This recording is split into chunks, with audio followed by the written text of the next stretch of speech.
I just wanted to show you guys what makes a buzzing sound on Honda's, I think, 2018 to 2020.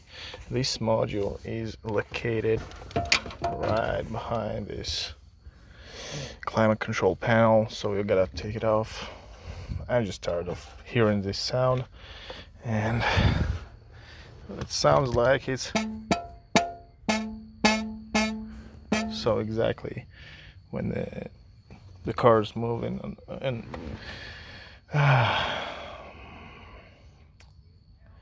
I'm just tired of it. So I hope it helps for someone. I'm gonna disassemble that thing and try to see how I can avoid this resonance.